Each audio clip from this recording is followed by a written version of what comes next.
The following is a special presentation of the Decibel Geek podcast.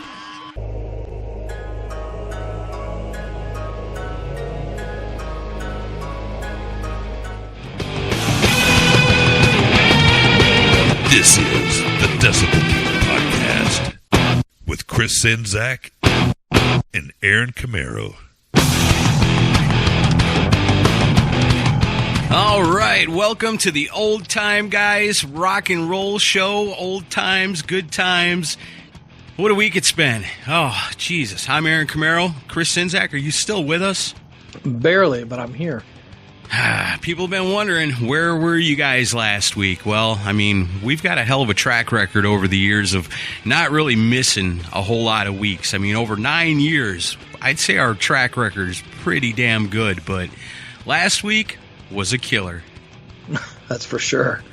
Health problems galore for both of us. Yeah, we're just a couple of old-time rock and rollers. We rocked so hard when we were younger that we're definitely paying the price now. The toll is due, and it's here. Yeah, last week I threw out my back, and it was awful, and it hurt for a long time. It still hurts a little bit, but I'm still kicking, still alive. And Chris, you've got problems of your own. Yeah, I've got foot problems, and such to the point that I wound up in a walking boot and rolling around on a knee scooter. So I'm really getting old now. Wow. You have to paint some flames on the side of that thing or something. It felt like I had flames inside of the boot. Yeah. But the good news is we still got Rockin' Ron, and he's in worse shape than either one of us, so that always makes us feel better. Yeah, so when things are bad, you just think I could be Rockin' Ron. Yeah, it could be so much worse. So much worse. But yeah, we're back with you once again this week. You know, we feel bad about kind of leaving everybody hanging last week. We did our best, but we were defeated. But what you get in return for your patience and your love is a 2-hour-plus episode today where we're going to go back in time to 1987 and go through an old hit parader magazine, and we're going to talk about all the cool stuff we're going to find inside. It's a big anniversary issue, so that is why it's going to take us 2 hours. So you guys reap the rewards of that. We appreciate your patience.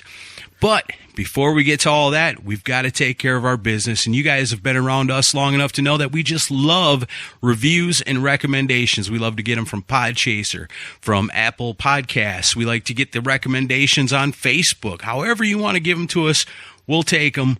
We love them. And we got two right here. We got a good one and we got a bad one. Yes, we do. So I'm going to go with the one with the most stars first, and that's a sweet Podchaser review. Comes to us from Warren Edward LaRue Baker, our good friend. 5 stars. Got to love that. And it goes like this. There is no better music podcast. Aaron Camaro and Chris Czynszak bring unprecedented knowledge and enthusiasm to each episode. Sweet. Gotta love that. 5 stars from a good friend of ours that's a awesome listener. You hear his name every single week amongst the Geeks of the Week, and we love him for it. That's awesome. Yeah, thank you, Warren. That's really awesome of you to do that. Keep those coming on Podchaser. We love to get them on there. It's a great site.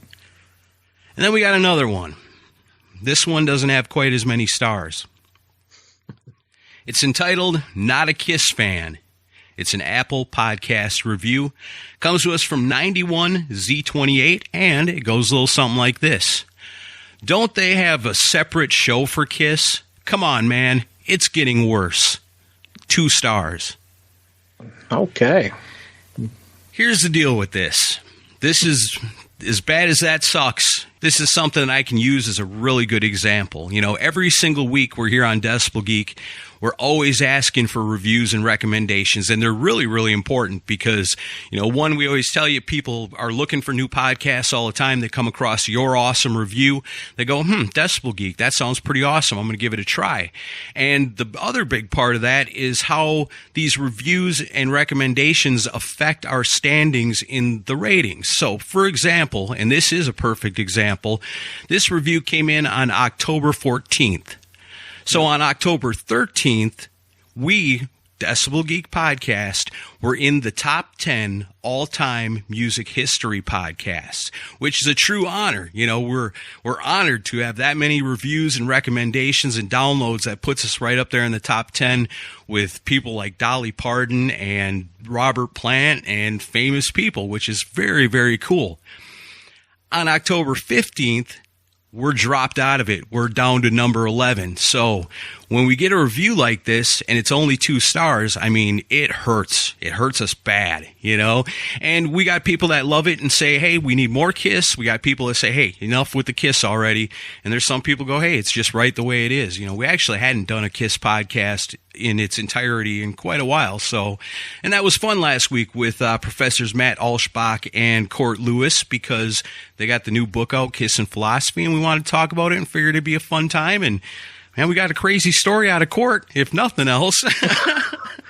Yeah. So I guess basically now is the time when we plea for more reviews and recommendations. And based on this, because like I said, last week, hard rock and heavy metal music had representation in the top 10 music history podcasts of all time. This week, none.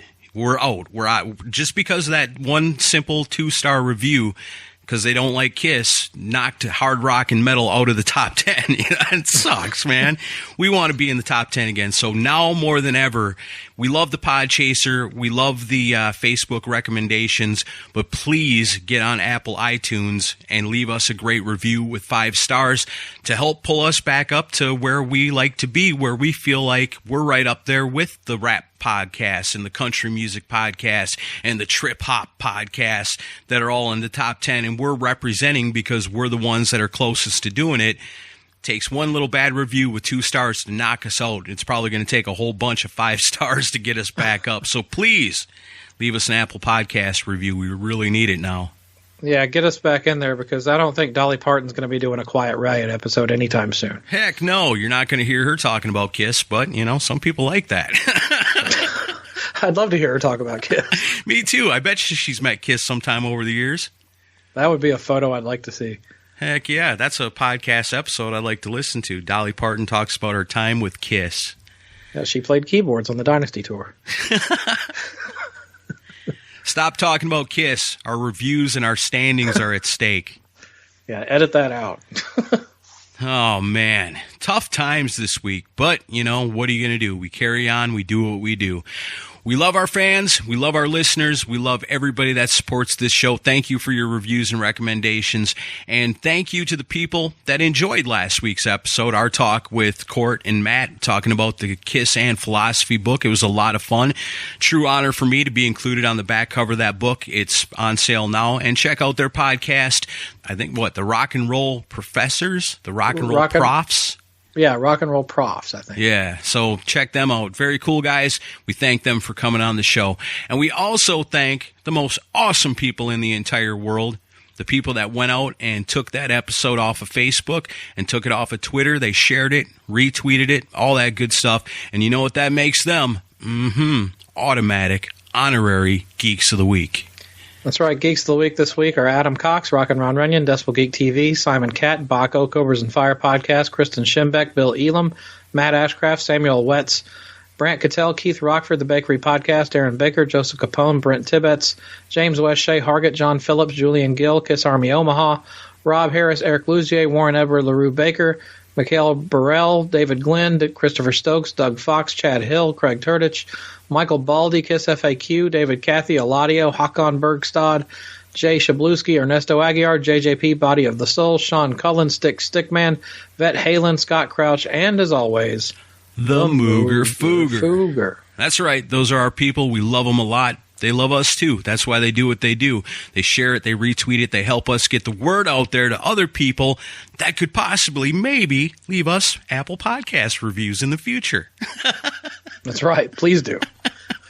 Because we need them. Good Lord, please help us out. We want to rock to the top. And we're never coming back down. Are you ready to get back into 1987? Yeah, and before we get into today's talk about this Hit Parader magazine from 1987, just to remind you that Rock and Ron will be putting out the visual version of this, so if you want to follow along and see what we're reading, you can do it that way too. That's kind of where the idea for the whole Hit Parader review sort of thing came from, was we got this cool thing going on over on YouTube, which is Decibel Geek TV. Our main man, Rock and Ron, handles that for us. And since he hasn't had no shows to go to or live performances to record for Decibel Geek TV, the poor guy ain't got nothing to do. He's been taking our episodes and making video versions of them, but it's just us talking. How exciting can that be? But with an episode like this, there's a whole nother visual side of it too, because I've taken pictures of all the stuff inside this magazine and I put it in a file for Rock and Ron. So when this comes out on the YouTube, probably in a few days from when you're hearing this, you're going to get to see everything we're talking about as we go through this today. Yeah, it should be a lot of fun. So we ready to flip this thing open? No, not yet. We got to take a look at this cover because it's badass. Like I said, it's from June 1987. It's the special anniversary issue of Hit Parader. It features Ozzy Osbourne and Randy Rhoads on the cover. That's the top story in the release of the tribute album, and they're going to talk all about that. It also includes 2 giant pin-ups of Motley Crue and Metallica. This is an old magazine right here, but it's still got the posters in it. But we're also going to talk about Bon Jovi, Judas Priest, Dokken, Deep Purple, Megadeth, Stryper, Dio, Motley Crue, Cinderella, Lita Ford, Ace Frehley, and Tesla in the course of this episode. So now, let's go ahead and flip it open. All right. If you want to subscribe to Hit Parader, 12 big issues, only $22. Don't send your money in. Well, Hit Parader's still alive, isn't it? Well, they like reconstituted and they're coming out as like a media outlet, I think. They're going to do like TV shows and movies. I don't think they're bringing the mag back, though. Yeah, but it's going to cover all the rock and roll, so, that's going to be badass. I'm looking forward to that. I want to see what they do. I know Matt Pinfield's involved in that and some other really cool people. Yeah, I'm even if it's not the magazine, I'm sure they can come out with some cool content. I'm just happy to see something happening. We lost our VH1 Classic a long time ago, and there hasn't been really anything to kind of take the torch as far as mainstream media goes. So I really hope it does well. And Hit Parader's such an awesome thing because it's been around for so long, and it's covered so many eras of rock and roll. Mm-hmm. I love it. It's a history piece for sure, as we're about to find out, because the very first thing I see is a big old advertisement, Rock with a Bite. It's Posed to Strike, talking about Whitesnake, and they've got a new album coming out on Geffen Records featuring Still of the Night, Crying in the Rain, Here I Go Again, and Bad Bad Boys. I don't know. I got a good feeling about this one. I think it's going to be a hit. Yeah. This was one of the first cassette tapes I got through Columbia House when I signed up. Nice. And well, I think I still owe money for it. We're going to be telling you shortly how you can get 12 cassette tapes for a penny. Well, the first 2 tapes I got, and this is going to really expose me as a lame person. I got this, and I got the Starship album that had We Built This City on it on cassette.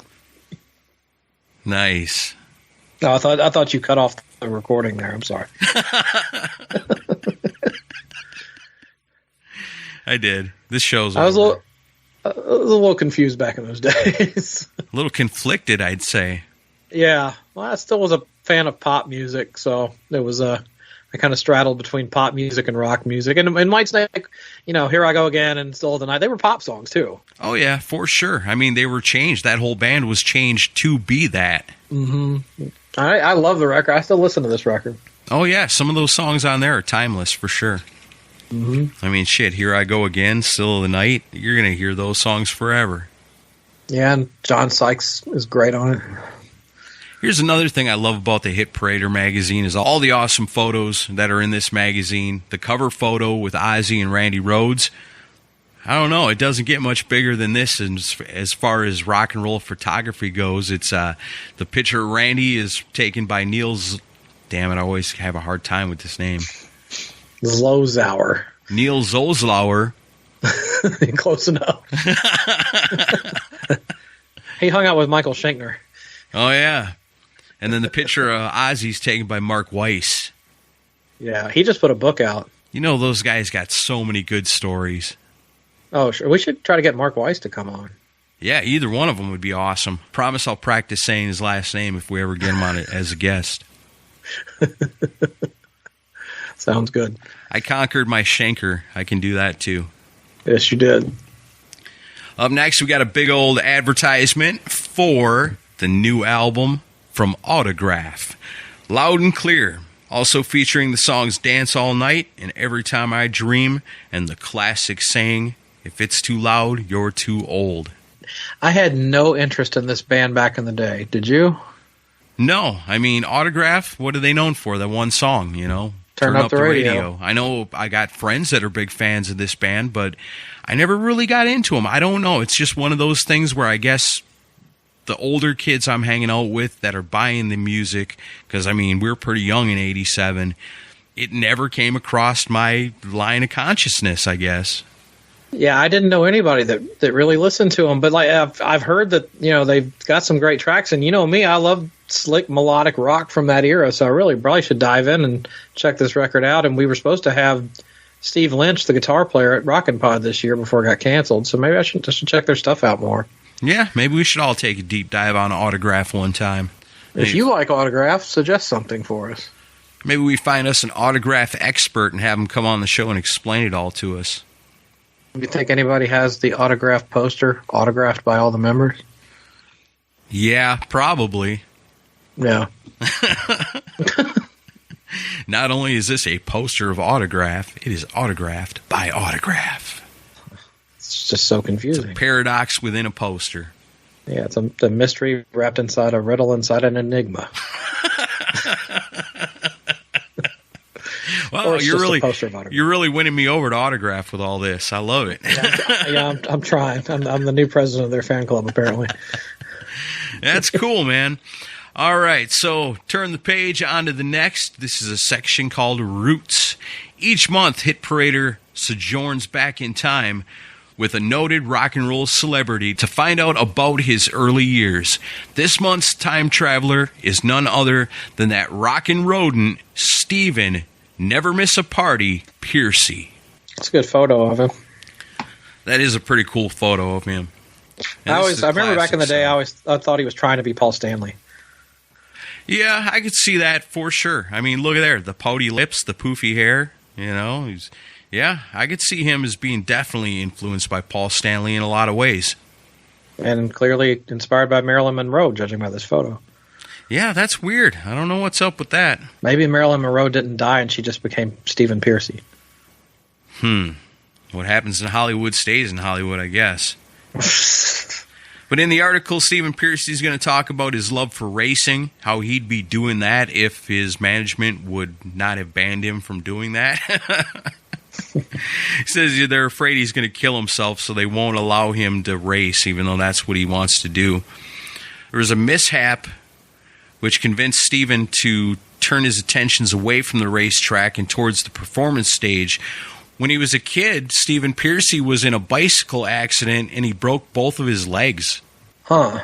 Did you know that?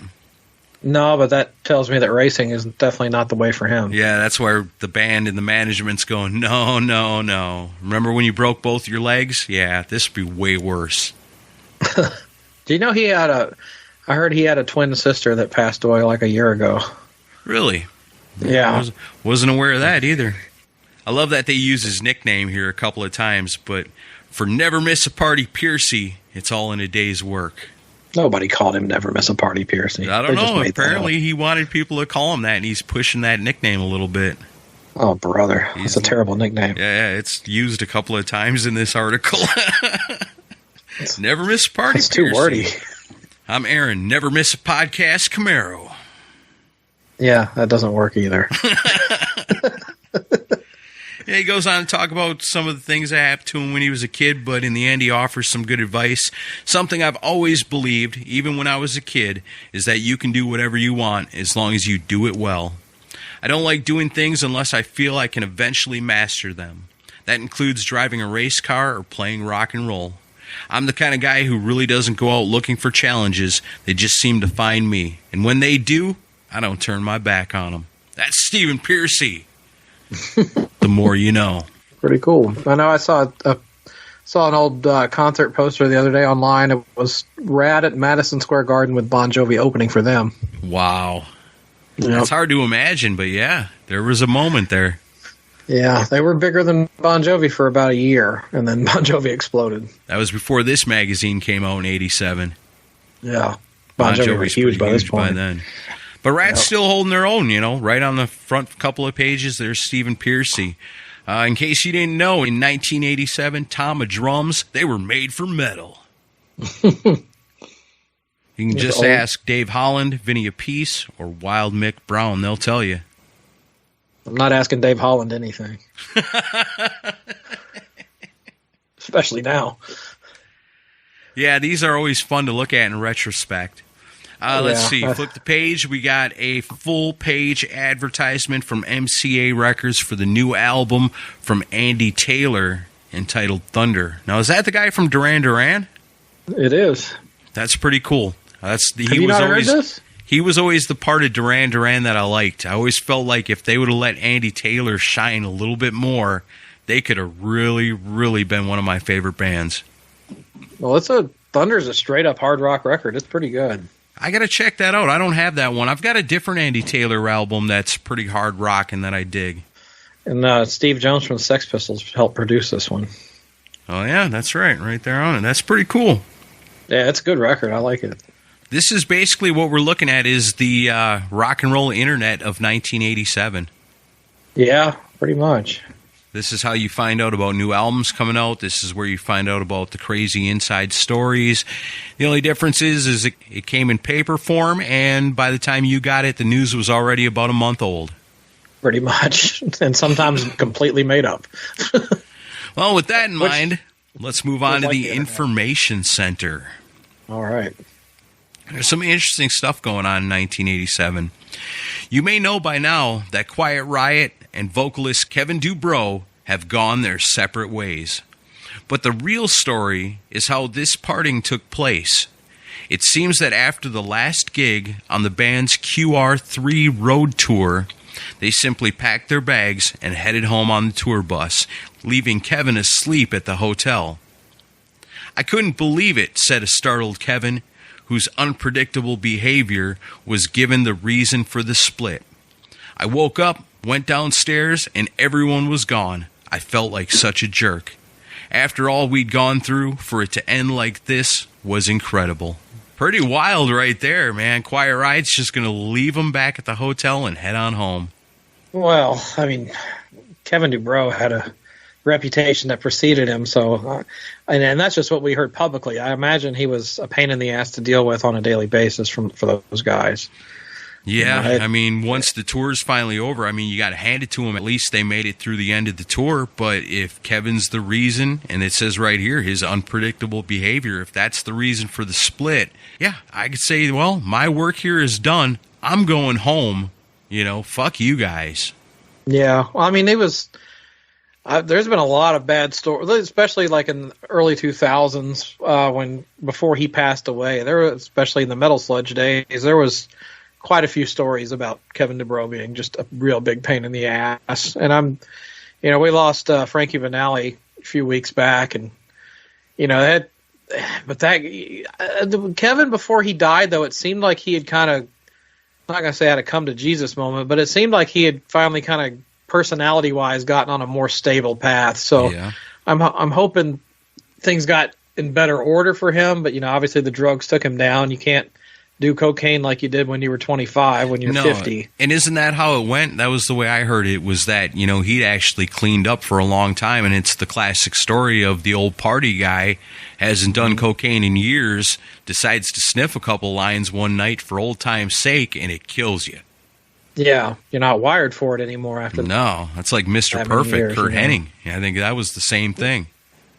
Yeah, that's why I'll never touch the shit again, I'll tell you that. Right, so if you partied hard when you were younger and all of a sudden, you're away from it forever and all of a sudden the opportunity comes up one night, just say no. Yeah, it might cost you your life. It probably would. This is 1987 we're talking about? No, we're talking about 2020. Don't do drugs. Right. And then after this tour, they would get Paul Shortino for a short period of time for a record. That's right. Yeah, so, that split up for a long time. That's a bummer. But this is some wild stories from 87. I like to hear stuff like that because, this was in real time, and now we're looking at it in retrospect. Right. The next one's pretty interesting to me. What's the story with Black Sabbath? Just as it appeared the band was on the brink of revitalizing their career, stories have emerged that new vocalist Ray Gillen has been talking to former Whitesnake guitarist John Sykes about forming a new band. Apparently, some strange actions by Sab leader Tony Iommi convinced Gillen to explore an alternative venture. All parties still insist, however, that Sabbath's new LP, Eternal Idol, will be out shortly. Actually, it's gonna take a little longer than that because we got to go in and redo all the vocals. Yeah, isn't that how that goes? Yeah, they brought Tony Martin back in at that point. So whatever went down there, man, it went down right in the thick of it. Yeah, I still wonder although you can hear some of the demos with Ray on them on YouTube. Those are around. Yeah, you can order a double disc set that's got the two different versions all in one package. Yeah, but I still wonder if they had fully mixed and mastered his work, what it would have been like. Because I think it would have been cool. But man, imagine Ray Gillen and John Sykes doing a project. That could have been amazing. Yeah, that probably would have been pretty cool. And, John Sykes was fresh out of kind of getting screwed over in the Whitesnake deal. So, here's two guys well-known in 87. Could have been doing something awesome. I wonder what happened with it. I wonder what the strange actions by Tony Iommi were. 1987, there's no telling. Yeah. But they don't go into detail on this. That must have been one where Ray Gillen said, I'm going to tell you, but you can't print it. Well, at that point, Ozzy was huge, and at that point, there wasn't that many people that gave a shit about Black Sabbath by this point. Did Ray Gillen ever release anything with Sabbath officially? He was I don't know if it was Eternal Idol or Seventh Star. I think it might have been Seventh Star. He did demos, and they were going to record an album with him, but it fell apart. It was when Eric Singer was playing drums for him. Right. And then they must have got Glenn Hughes then at that point. Yeah. Man, the whole Black Sabbath lineup deal and the changes and all that's a convoluted thing. Yeah, because Eternal Idol, now I'm confused, because Eternal Idol was Tony Martin, wasn't it? Yes. So, did they bring Ray back to do Eternal? I don't know. I don't know either. I have to go back and listen to that episode we did years ago. Oh, yeah, The Other Side of Sabbath. Yeah, I don't know. I'm sure somebody will correct us in the comment section. But then Ray Gillen would go on to form Badlands. Yeah, with Eric Singer. And this must be then Black Sabbath was then where those two must have met originally. Oh, yeah. Yeah, that's how they met each other. But pretty wild. Imagine a John Sykes and Ray Gillen project. That could have been pretty awesome. Yeah, really awesome. Now you got to do. All right, the next piece of information that Hit Parader's providing, they just got to say, oh, that Ozzy. After feeding the press countless tales about his desire to head off to exotic parts of Call, such as China and Tibet, the metal madman has been popping up all around the good old US of A. First he was seen, without hair of course, at a number of showcase gigs in and around Los Angeles. Then he popped up for a surprise appearance at last March's Freedom Jam in Indiana. I still have every intention of taking some time off and going overseas to some places I've never been before, the Oz said. But you haven't seen the last of me. I'll be back. I promise. Was this around the time that Ultimate Sin was out? Or was this after that? This would have been a little bit before Ultimate Sin. Well, what came first, Tribute or Ultimate Sin? I think Tribute came after right? Ultimate Sin. So this is probably around like Tribute and No Rest for the Wicked. Which one came out first? I think Ultimate Sin came out in 85. Or 86. So this would have been... Well, I guess we'll find out because we got the whole cover story with Ozzy and it's talking about Randy Rhoads. Okay. So I'm guessing it's got to be around the Tribute time. It's either Tribute's just been released or is about to be released. Right. This one's pretty interesting. Is David Lee Roth getting a little testy? It seems that during a recent David Lee Roth show in Baltimore, Maryland, David's security force reportedly decided to beat up members of the opening act, Kix, after they played 5 minutes longer than planned. According to Dave's forces, certain Kix members swung their instruments at Dave's crew as they were walking off the stage, prompting the scuffle. The Kix guys, however, stated that they were attacked merely for playing too long. Those guys actually wanted to arrest me, said Kix bassist Donnie Purcell. They've got it wrong in the magazine. That's what I thought. My brain said Purnell, but it says Purcell, and now I'm confused. You're correct. They aren't. Right on. I guess we won't be playing too many more shows with Roth on this tour. I got to ask Brian Forsyth about this. Yeah, see if he remembers what the hell the deal was with that. I mean, you kind of see both sides of it, though. You know, maybe this wasn't the first time they played 5 minutes over. And 5 minutes over is a lot when you're talking about a whole song for the headliner, you know? Something's telling me, though, the show was in Baltimore, which is Kix's home ground. So I'm wondering if thinking Kix was just going over so well, and they probably got an encore, and that's why they played longer. See, sometimes in a situation like that, maybe Dave would have been smarter to say, you know what, tonight, just for tonight here in Baltimore, you guys headline. Yeah, David Ross not known for his humbleness. You guys go have some fun. Yeah, no kidding. Other tidbits and asides.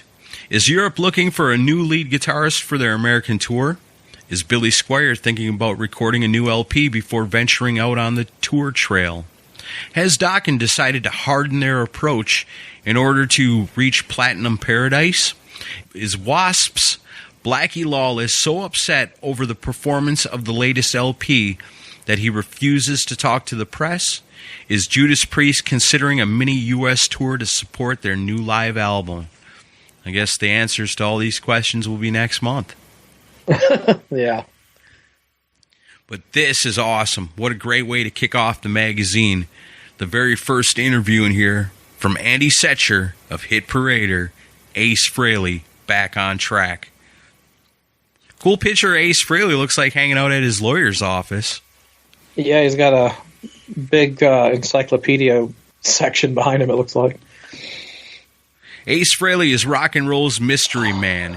In the 5 years since Ace Frehley departed Kiss, the rumor mills have constantly spoken both of his recording plans and his personal problems. Yet despite the continued interest in his life, Frehley has remained strangely absent from the rock and roll front lines. Finally, it seems that all the talk concerning Ace's musical aspirations has borne fruit. A new album featuring some of his hottest guitar licks ever. No, the tracks may not possess the instant magic of his classic work with Kiss, but as Ace is the first to admit, he still knows how to rock and roll with the best of them. Ace says playing guitar and making good music isn't something you forget overnight, he said with a characteristic cackle. I love that they got to write that. Yeah. I just pick up the thing and I start to play. Usually what comes out is pretty interesting. I think I understand street-level rock and roll fairly well, and that's what I played with Kiss and what I'm playing still today. It's been a long time since the last album for me, and having this one out feels great. The best part so far is all the old Kiss fans seem to be out there supporting me, and I'd like to take this opportunity to say thanks. So that's what you got going on in 1987. Like I've said a million times talking about Ace Frehley, I was a young kid when this is going on. I didn't know Ace was out of Kiss until I found out he was out of Kiss. And then when I found out he was out of Kiss, it's like, well then where is he? Well, nobody knows. Couldn't just get on the old Google and look it up. Find out what's going on with Ace Frehley. You had to rely on Hit Parader magazine, and man, whenever I saw Ace Frehley in a magazine, you can guarantee I bought that thing. I just remember this was around the time I was getting into Kiss, and my brother had a friend across the street that had Kiss posters and stuff all over his wall, and he had, I don't think it was Kerrang or Metal Hammers, one of the European mags had a big fold-out poster. It said like Kiss Then and Now, and it had all the makeup pictures and then pictures of them today, and like that was the first time I had seen Ace without the makeup. And I remember it might have been from this same photo session, because it looks like he's wearing the same outfit in the picture I saw. I'm tying it to that, but yeah, I remember seeing that, and I remember thinking Ace looks nothing like I thought he would without makeup. Yeah. Yeah. I don't remember ever thinking about that. I guess I was just so happy. You know, this was really, looking at this magazine and this timeline here, this is really, really an important part of my life as far as music goes, because I was so excited when Frehley's Comet came out. I mean, it was, man, that's a big part of my childhood and part of my growing up was that album coming out, because it really solidified me. It was, I don't think I ever, outside of the birth of my son and getting married and stuff like that, I don't think there's anything I ever look forward to more, because it had been so long. Yeah. I don't remember this stuff getting a lot of push on MTV, though. I remember Kiss got pretty good coverage, but I think I saw the Into the Night video maybe once during this period of time. Yeah. That's too bad, because it was a good album. Yeah. Judging by the results of Ace's new album, he isn't in need of any good wishes to ensure his success. Backed up by a top-notch band featuring the likes of Anton Fig, better known as the drummer for the Dave Letterman TV band, Frehley proves on tracks such as Rock Soldiers and Breakout that he hasn't lost the loose vocal style and unique guitar stylings that first made him a star over a decade ago. Loose vocal style. I like the play on words with that. Well, that's true. Nobody sounds like Ace Frehley. Nope. Pretty cool. I like that. Mm-hmm. 1987 was a damn good year. Mm-hmm. Yep. Look at here. Full-page advertisement from Atlantic Records. From the fire to the streets. Overkill. Out now. Oh, Taking Over record. Taking Over. Oh, that's a good one. I always loved the winged skull. I always thought it was so cool. Yeah. My buddy Tommy had a t-shirt that when Avenged Sevenfold came out, it was an Overkill shirt, and it's got the picture of the bat wings with the skull, and it says, "Get your own fucking logo." They did rip them off for that, didn't they? Yeah. Overkill's badass, man. It's cool to look back and see something like that and go, yeah, you know, Atlantic Records believed in him enough to get him a full page in the magazine, because some bands only got half pages and some got little small corners and stuff for their advertisements, but the ones with the full pages are pretty cool. There's some really neat ones coming up. The next segment is called Out to Lunch.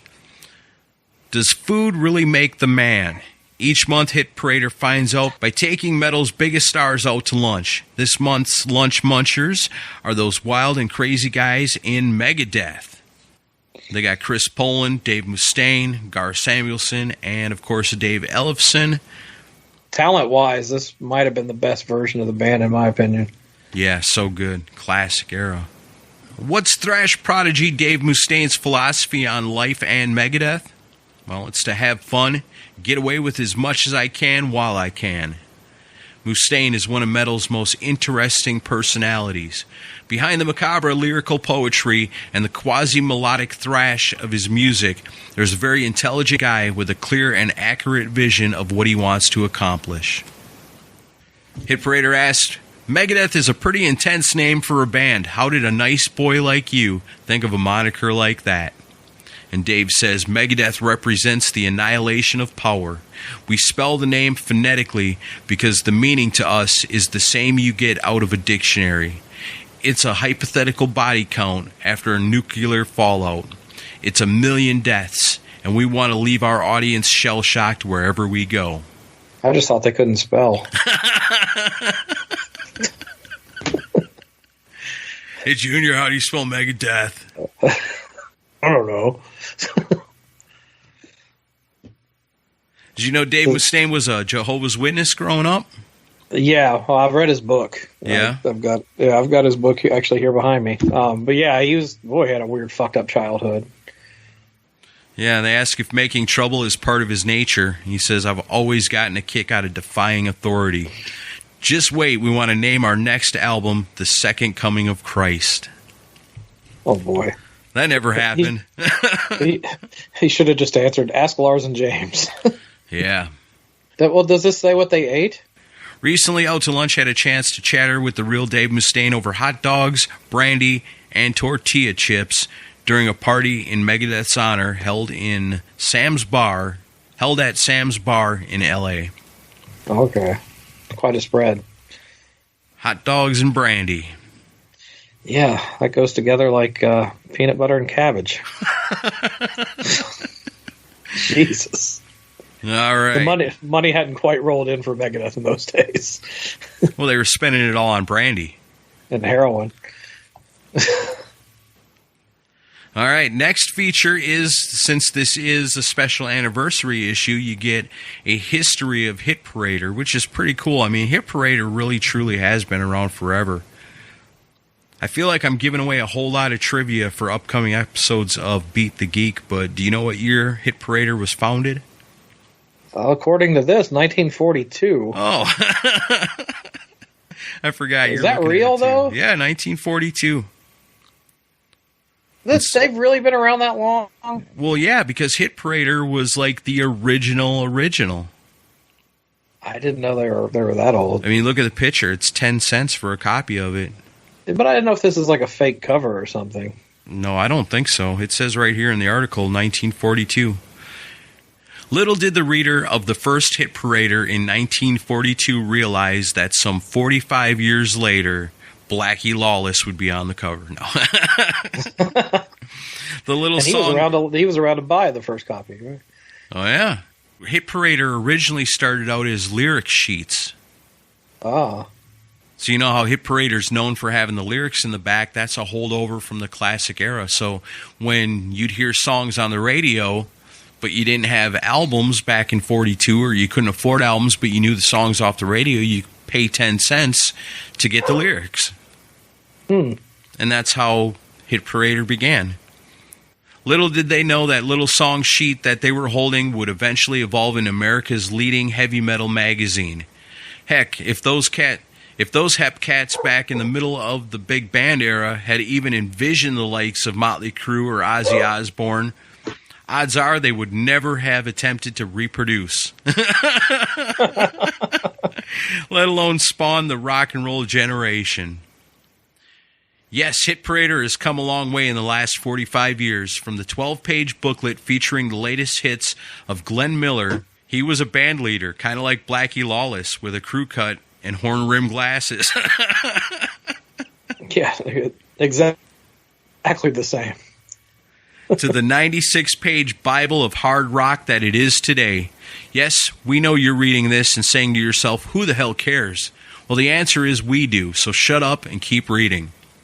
Let's get one thing understood straight away. Hit Parader was the world's first rock and roll magazine. Forget Rolling Stone, Circus, and Spin. They're all Johnny-come-latelys compared to the big Hit Parader. More than likely, if Neanderthal cavemen had been able to read, they would have been checking up on the latest heavy metal happenings in Hit Parader. Well, some of them were in the bands. Man, that's pretty cool. Hit Parader was around before Rolling Stone. I knew they were around in the 60s, but I didn't know they went back that far. Yeah.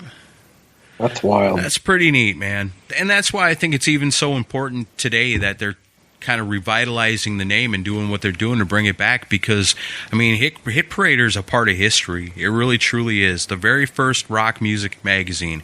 Even if it wasn't rock music back then, it's really the first one, the first of its kind, and it's amazing that it lasted as long as it did, and it's sad that it hasn't been around, so it's cool that it's coming back. Yeah, definitely. That's pretty interesting. All right, up next, we've got Caught in the Act, Iron Maiden. Iron Maiden's vocalist Bruce Dickinson prowled the narrow hallways in front of his band's pre-concert dressing room like a caged tiger. The diminutive singer paced back and forth, his gaze never leaving the floor in front of him. Slowly, the other members of Maiden filtered out of the spacious dressing area, instruments in hand. From their gloom expressions, one might have surmised that they were about to attend a public execution rather than begin another date on their massively successful Somewhere in Time tour. Golly, you gotta love 87. That's the tour, I think, that Vinnie Vincent Invasion opened. Yeah? Pretty sure it was. We need to get ourselves in the proper frame of mind, Dickinson stated. It takes a great deal of concentration and energy to put on a show like ours. Unless we attack it with the proper attitude, we might not be able to pull it off as convincingly as we'd like. The minutes before we go on stage are a sacred time for us. That's when we have to get ourselves ready both mentally and physically. You just can't walk out there and start jumping around. You've got to warm up properly so your body doesn't give out on you. That sounds about right for Iron Maiden show back in 87. I mean, that guy was climbing the walls and running back and forth all over the place. I still have yet to see them live. Have you seen them? No, I've never seen Maiden live. Yeah, I'd like to see them once before they hang it up. I forget what happened. They were the last time they came through Nashville, I was supposed to go, but something stupid happened and fucked it up for me. Yeah, every time I've thought about going, the tickets were either too much or something was going. They always come here on a fucking weeknight. Yeah.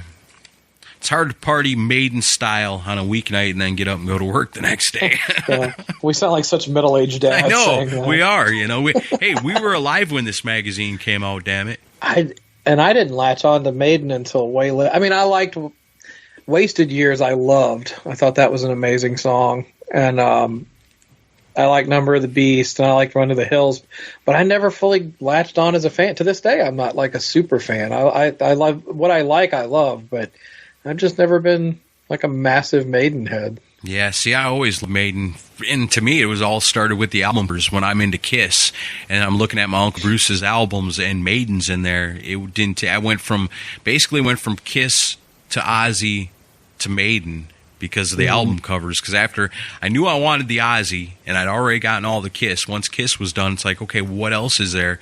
I got to get that Ozzy. And then it was, okay, now I'm not familiar with any of this other stuff, so easily number 3 was Maiden, just based on the album covers. And I love it, man. The Power Slave album was always my favorite when I was young. I still love the Deano stuff, the first 2 records. See, and then later on, I would go back to discover the early stuff. But the stuff I had was all Bruce Dickinson. But, yeah, I love it all. I remember seeing the Number of the Beast video for the first time as a little kid. Because I was one of the only people in my neighborhood to have MTV. And they wouldn't show it until super late at night. So I would like sneak downstairs and turn TV on after my parents went to sleep. And I'd watch all the harder videos. Yeah. And I remember seeing that video, and it scared the hell out of me. I'll never stay up late watching MTV again. Man. Yeah, what was that, 82, 83? So I was like 6. That's awesome. Let's see what else we got in here. Oh, I love the advertisements. Catalog of courses from Atlantic's College of Heavy Metal Knowledge, a course in advanced metallurgy. Meets all day and all night. Required texts, Malice's License to Kill, Raven's Life's a Bitch, and Man-O-War's Fighting the World. Enrollment restrictions. Students must be fed up with mediocre metal lightweights. Previous irresponsible experience with headphones would be helpful, but not required. A tolerance for fresh blood is necessary. Special notice, this is a heavy course load. Enroll now wherever records and tapes are sold on Atlantic Records and cassettes. I'll say something that's more modern, but I see what they did there. Yep. Oh, man. In this one, got some more cool advertisements in here. Special collector's edition posters of Eddie Van Halen and Randy Rhoads. And get your Zeppelin stuff. But now, this is the part I always look forward to because we had so much fun with it last time we did it. It's time for the Hit Parader Metal Mail. Oh, boy. All right. This first one comes from George Dassinger. He's the National Director of EA Information Services. Okay. Good for him. Sounds official. All right, Here we go. As you are well aware, Elektra Records is particularly annoyed about Hit Parader's claim that the company suffered from the fact that Motley Crue did not release their album Girls, Girls, Girls prior to Christmas. You claim to have quoted an Elektra executive, and we all know that this is completely untrue and could not be further from the truth. The truth is, as any trade publication will support, Elektra Records enjoyed one of the best years in its history. Just tally the sales of such artists as Metallica, Dokken, The Cars, The Cure, the Georgia Satellites, and the entire Motley Crue catalog, not to mention the current home videos by Dokken and The Cure, and you can see for yourself that a portion of your crew story is all wrong. Hit Parader and Elektra have a tight bond. Your inaccurate reporting came across as a surprise and to some extent an insult. Obviously, as editors, you overlooked this statement or felt it had credence. In either case, Hit Parader has committed an injustice to the fans of Motley Crue, your readership, and above all, Elektra Records. So above Crue, above the fans, Elektra Records. The Crue are aware of this letter and the inaccurate statement in your February issue. I'm sure they care a lot. Yeah, they don't give a fuck. They're mad. They're real mad about it. Yeah. In between, loading up the syringe. Uh-huh. To say they didn't crumple this up and throw this over their shoulders would be, no. To say that they are displeased is to put it mildly, and we all expect a correction as soon as possible. In closing, it might make sense from now on to check claims by unknown executives with Elektra's home office to avoid things like this happening again. And with all due respect to Simply Red, Anita Baker, Howard Jones, and Metal Church, it seems they had a bit to do with our successful year as well. Normally, we at Elektra don't bother to write letters like this, but we are so proud of our achievements in 1986, we just couldn't let it go down. So that's from, George Dassinger, big shot at Elektra, I guess, is what that is. What it is it's a letter listing all of the releases that they're promoting on Elektra Records. That is pretty funny, though. Down below, you got a nice picture of Nikki Sixx and Tommy Lee. Classic Tommy Lee pose with the cigarette coming out of his nostril. Well, they missed out on a great tour there because they lumped together Simply Red, Anita Baker, Howard Jones, and Metal Church. I would have loved to have seen that tour. I mean, Metal Church is the headliner, though, right? No, Anita Baker. What? Get out of here. No, but this is a well-crafted complaint letter designed to promote everything that came out over the last year. So if this is legit, if Elektra was really upset about that, they said that. I mean, it's one of two things. It's either Metal Edge put this in as a little extra, advertisement for Elektra, or the guy that wrote this letter is a freaking genius. Well, might be a little bit of both, but to just tally the sales of Metallica, Dokken, the Cars, the Cures, Georgia Satellites, and the entire Motley. And then he also promoted home videos by Dokken and the Crew. Right, so, yeah.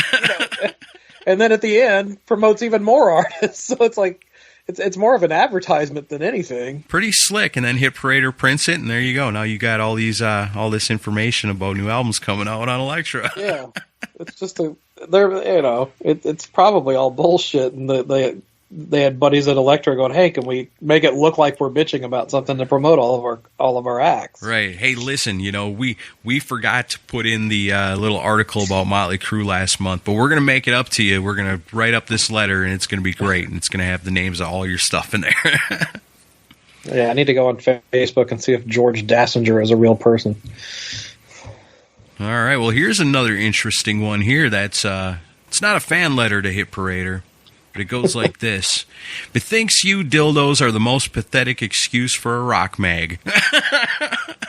Nice. That's a good way to start it. All you do is encourage docility, narrow-mindedness, and shallowness among the misguided souls who believe all the bloody rot you publish month after month. Especially nauseating is your incessant sexism. The first annual Miss Heavy Metal contest, and your Jive Turkey Readers Poll Man of the Year. It says, how charming. Why don't you just put a category of simpering woman hater of the year so I can vote for Andy Setcher in it? Is that Man of the Year award supposed to mean that only men can do things that are important? Check out the Bangles. It might sink into your concrete skull that they can play circles around those preening, no-talent yuppies in Motley Spew. Motley Spew. I know you don't entirely ignore women. You put in the occasional Lita Fraud article, only as a lame excuse to run a few dumb TNA pics of that grossly overrated token female. Why don't you write about music for a change instead of S&M fashion shows and fops on parade?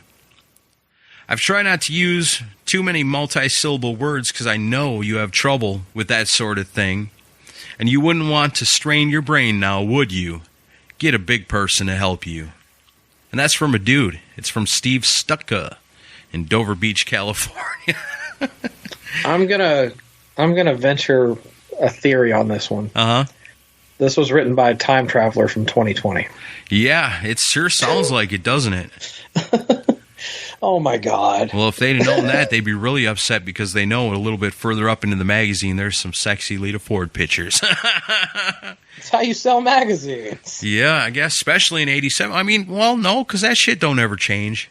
Well, you don't see much of it now. I mean, it's a very offensive thing to do that, but I don't know. I just, even with the benefit of hindsight, I don't find it that offensive. But I'm a white guy, so what do I know? Yeah. Well, here's something you can wrap your mind around then. This one's from Jawbreaker in Olympia, Washington. To my leather-loving bondage buddy, Rob Halford, I want to wrap my legs around your Harley and wiggle. Let's get together real soon and trade tricks with a wet bull whip. Oh, boy. See, and that's wild because that's even way many years before Rob Halford even came out, and they were printing stuff like that. Well, I think most people kind of knew. Yeah. Who's to say Jawbreaker's not a girl? Well, that's true. That is true. I mean, let's get real, though. I just assume, like, because the rest of these are all dudes writing into the hit parader. They probably didn't have a giant... They had about the same female readership as we do a female listenership. I'm betting so. And it's funny to think about that, like, way back when Hit Parader first started, it probably was mostly women buying it to learn the lyrics to their favorite pop songs. How things have devolved to 1987.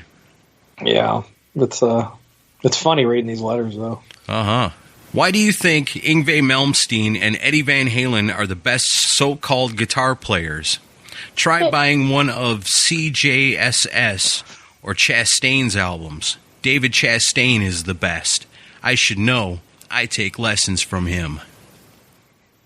Have you heard of David Chastain? I've heard of him. I'm not familiar with none of the music. I think he was like a Christian artist, but I've heard that he was an amazing player, but I'll be honest, I've never listened to any of his stuff. No, me neither, but I've heard people talk good about him. It's so familiar to me. I know somebody somewhere, I've had to have heard it once.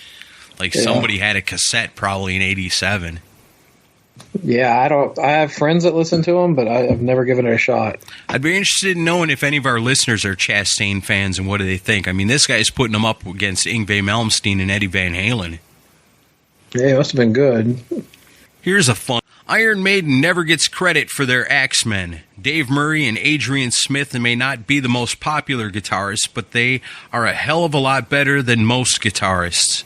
Steve Harris is the best bassist in the rock world, but he gets shit for credit. All right. Angry Maiden fan. Yeah. I'm sick of everyone saying that Ronnie James Dio has no right to put down people like Ozzy and Twisted Sister. Dio has the right to put down anyone. He's earned his stardom. He's the best. Shine on, Dio. And finally, in the Hit Parader mailbox, maybe this one's from a lady. Maybe not. Maybe not. Maybe it's from Jawbreaker. I have one little question about Kiss's Eric Carr.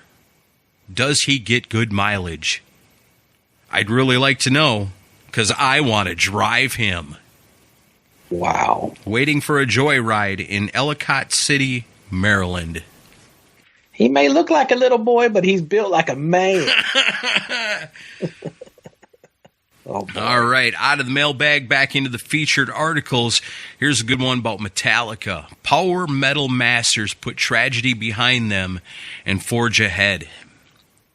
Metallica are back doing what they do best, playing rock and roll with more power than any band around. The problems that have beset the group in recent months, most notably the tragic death of bassist Cliff Burton last September, are now in the past, though certainly not forgotten. But for the group's surviving members, drummer Lars Ulrich, vocalist guitarist James Hetfield, and guitarist Kirk Hammett, as well as the band's latest member, Jason New Kid Newsted, is full speed ahead. The members of Metallica realized that the only way to get past the tragedy of Burton's accident is to plow ahead with abandon, just as Cliff would have wanted them to. Recently, we spoke to the band about their renewed commitment to their work and their ability to put aside their recent tragedy. Yeah, this is around that time, man, when the big changes were happening in Metallica. Yeah, I mean, I remember hearing later on after the fact that they hazed Newsted quite a bit during that time. Yeah, when they were asked about getting back on the road after all the difficulties they went through, Kirk Hammett says, "It's great getting back on the road. It feels so good to get back into action. When we first got out there with Jason, it felt wonderful just because we were on stage. Everything else takes a back seat. We're doing what we do best, and we're not thinking about anything else. So even though the mechanics of getting back on the road, going through all the auditions was a bit of a pain, actually playing is great." Lars adds, "We knew we'd get back in action sooner or later, and everyone around us agreed that the faster we could do it, the better off we'd be. It only took us 6 weeks to really get going again, and that was great because instead of taking out all our anger and frustration about the accident on our furniture at home, we could do it on stage. Playing in front of people is a hell of a lot better than sitting around at home and feeling sorry for ourselves." Yeah, this would all kind of come to a head during that Some Kind of Monster documentary when, they started doing therapy around that time. And I think they even admitted that they threw themselves back into touring basically to just keep their mind off of it and not really process what they went through. Yeah, they go on to talk about how Lars got hurt in the accident too. He says, "I'm fine. I broke my toe, which is a problem for a drummer because you're always pounding on pedals with your feet, but that only bothered me for about 2 weeks. It was ironic that the day we had planned to begin auditions was the same day my doctor called and told me it would be all right for me to start playing again." And then they ask, "When you're holding auditions, did you find that most people were trying to copy Cliff Burton's bass parts?" And Kirk says Cliff had such a unique style that we knew we wouldn't find anyone like him. We weren't really looking for someone who played like him. We just wanted somebody who shared our attitude. We wanted a guy who could play and who could keep up with us when we went drinking. Jason fit the bill on all counts." God, imagine how much alcohol he had to consume to keep up with those guys. Good Lord, yeah. What a situation to be brought into. It's unbelievable to even try to imagine what Jason is going through as he joins one of the biggest up-and-coming bands, replacing a beloved member who was just killed. You're talking 6 weeks earlier. That's not that long.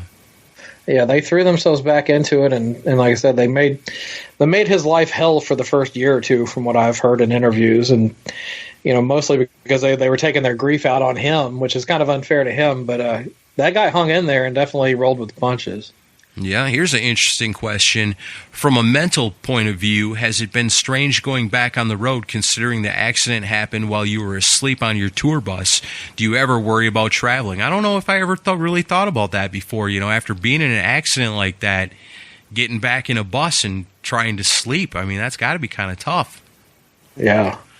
Lars says we were planning on taking our American bus driver with us when we go back to Europe. He can't drive there because they have different licenses, but just knowing Steve's watching over things will make us feel a lot better. I guess we thought of traveling and what happened, and that's hard not to do. The accident was really horrible and unforgettable experience. It's something that will probably stay with all of us for the rest of our lives. I'm sure it has. Yeah. That's wild, though, looking back on that time when all that was changing. And in here, when we're looking at it, it's brand new. Yeah. Let's see, you got a good DiMarzio advertisement here. You can't go wrong with this one. Billy Sheehan and Steve Vai. These guys can play anything, and they play DiMarzio. Yeah. Ads like this, and I used to get all the guitar magazines at the time. They worked because it would make me want to buy just about everything that my favorite players were using. Yeah, and these magazines were loaded full of them. Yep. All right, up next we got an article about Judas Priest entitled Trouble in Paradise. Got a big old picture of Rob Halford wearing like the coolest jacket ever. the Turbo era. Man, that's a badass. They're universally recognized as the ultimate heavy metal band. Their concerts routinely sell out from Peoria to Paris, and their LPs hit the top of the charts with deadly accuracy. Yet, for all their success, all is not as it should be in the world of Judas Priest. In fact, one could even say that vocalist Rob Halford, guitarists K.K. Downing and Glenn Tipton, bassist Ian Hill, and drummer Dave Holland recently find themselves at a critical juncture in their decade-long career. Will their new live LP regain a bit of lost momentum for these British bashers? Has a new generation of leather-clad rockers come along to usurp the band's stranglehold on the metal world? Have a series of legal problems, mostly surrounding a teenage suicide, begun to wear heavy on the band's soul? And perhaps most harshly, has Judas Priest lost his step with the times? Yep, that's definitely Turbo era talk right there. I didn't get into Priest until maybe a year or two after this, because I think they would play the Hellion and Electric Eye on the radio together, and then You Got Another Thing Coming got pretty heavy rotation on Headbangers Ball even way later after it came out. And so I missed the whole Turbo era at that point. Yeah, Halford talking about Turbo a little bit on here says perhaps we viewed guitar synth a little too much as a novelty. There's no question that we fell in love with some technological wonders last time we recorded the album digitally, and we felt that we achieved the best song ever heard on a Priest LP. In the past, we've often encountered recording studios that weren't capable of capturing anything we wished to put down, but that certainly wasn't the case with Turbo. Yeah, huge advances in recording and instrumentation and everything around this era. So you were already a fan of theirs before Turbo came out, right? Mm-mm. No? Nope, Turbo was really my first introduction to Priest, which is kind of sad. Oh, I thought you would have been a fan. I'm glad I took the time to check out the rest of it. Was your Uncle Bruce like, I don't like this new Judas Priest? No, it was, I remember what it was. There was a kid that I knew that I thought was strange and weird, and he was a major Judas Priest fan. And because I thought the kid was weird and not cool, it automatically kind of wrecked Priest for me because he was such an over-the-top Priest fan, but he was just such a dummy and a dick that it made me not want to like Priest. Thanks a lot, asshole. But then when I got into junior high, we got into like the tape trading thing where, somebody would buy this cassette and somebody would have that cassette and be like, oh, let's trade for a week, or let me borrow it and I'll make a copy of it on a Maxell or whatever if I like it. And I traded with a buddy and he had Priest Turbo, and I got it and I liked it. Back then I really liked it when it was new, and I was like, as I got older, I got into more Priest and then got into the older stuff, and that's the shit that I really loved. I love the early Priest stuff. Yeah. Yeah, I like this. Even the 70s era is very interesting. Yeah. That's cool. But yeah, just talking about Judas Priest will always set trends and not follow them. Oh, this is always my favorite part, too. Check out these earrings. Yeah, some of these probably wouldn't. Some of these wouldn't probably be too well received these days. Well, none of them look too bad except, oh, geez, there's a swastika. Yeah, like right in the middle. Oh, yeah, there's some SS things. Yeah, that's weird that they're just selling swastika earrings in the Hit Parader, but there's a bunch of cool stuff in here. The classics, you got the crosses and the lightning bolt swords and the assault rifle earrings, and looks like an overkill earring, and you got to have the classic, oh, shit. Yeah, I love that. Buy 3, get 1 free. I ordered it was a skull ring from one of these companies, and I think it broke within like a week or two. It was so cheaply made. Yeah, I'd always wait until the fair came to town, and they'd always have booths that would have tons of this stuff in it. Yeah, and they always had the Grim Reaper. That was always one. Yeah, there's a pretty cool knockoff Motorhead logo in there too. You could have as an earring. Yep. Classic stuff. Man, I can't wait till that comes back in fashion. Yeah. Except for maybe the swastika earrings. That's part of the Ace Frehley collection. Sorry. Youch. Or the Lemmy collection. All right, here's always another fun section of the old hit paraders that I always like, and it's the heavy metal happenings. This is the latest news. Heavy metal happenings must always be like the very final thing that they write up before they send the magazine out, because this is the up-to-date, a couple of weeks ago, news hitting the stands right now. Cinderella's Tom Kiefer reports that the band is not even considering coming off the road after spending the last 8 months trekking around the country with the likes of David Lee Roth and Bon Jovi. I think we've forgotten what it's like to wake up in the same place for 2 days in a row, he said. After you get used to the rhythm of the road, all the travel and the excitement, the thought of going home and getting back to a normal life is really strange. I can imagine. And that's Cinderella just on the up. They're just getting there now. This is 87. They're not totally huge yet. They're one of the up-and-coming bands of the scene, and so they got to be on the road constantly. Yeah. I think if Cinderella had hit maybe a year or two earlier, they would have been up on that Bon Jovi level. Yeah, they had the songs for sure. Yeah. The members of Rat refused to acknowledge any disappointment over the showing of their recent LP, Dancing Undercover. Though the album was slow to attain platinum certification, unlike the band's 2 earlier LPs, guitarist Robin Crosby says it's still a big success. Hey, it's a good record and a lot of people are enjoying it. That's all that matters, Robin said. We don't expect every record we do to sell 2 million copies. Well, that's crazy. To think about the difference between 1987 and now, where, oh no, you only sold 1.5 million albums. All right. What a huge disappointment this is. Although it was downhill from there. Right? But, still at this time, the numbers they were doing would please any artist out there today. Oh, yeah. And they look at it like it's a disappointment. Yeah. Well, the strange series of events that have surrounded Def Leppard in recent years continues. The latest addition is the car accident suffered by band's producer Mutt Lange late last year. It seems that Lange lost control of his car and crashed into a variety of obstacles along the way, resulting in the knob twister sustaining a broken kneecap. Needless to say, the accident delayed the completion of the Leps' new album Hysteria yet again, pushing the release back to June. I don't believe in curses, but with Def Leppard, you do have to wonder.